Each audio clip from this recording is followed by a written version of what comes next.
રવિ સિઝનમાં ઘઉં, ચણા અને મકાઈનું વિક્રમી વાવેતર અત્યાર સુધીમાં 96% એટલે કે 44.74 લાખ હેક્ટરમાં વાવેતર સંપન્ન। ચાલુ સિઝનમાં ચણાના વાવેતરમાં 13%નો વધારો, ચાલુ સિઝનમાં બટાટાના વાવેતરમાં 18%નો વધારો, કઠોળ, ધાન્ય પાકો, તેલીબિયા પાકોનું પુષ્કળ વાવેતર।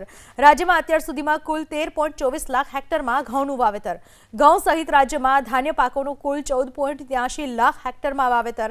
ચણાનું અત્યાર સુધીમાં 8.47 લાખ હેક્ટરમાં વાવેતર।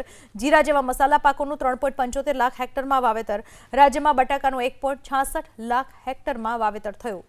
કઠોળ, ધાન્ય પાકો, તેલીબિયા પાકોનું પુષ્કળ વાવેતર। રાજ્યમાં અત્યાર સુધીમાં કુલ 13.24 લાખ હેક્ટરમાં ઘઉંનું વાવેતર। ઘઉં સહિત રાજ્યમાં ધાન્ય પાકોનું કુલ 14.83 લાખ હેક્ટરમાં વાવેતર। ચણાનું અત્યાર સુધીમાં 8.47 લાખ હેક્ટરમાં વાવેતર। જીરા જેવા મસાલા પાકોનું 3.75 લાખ હેક્ટરમાં વાવેતર। રાજ્યમાં બટાકાનું 1.66 લાખ હેક્ટરમાં વાવેતર થયું।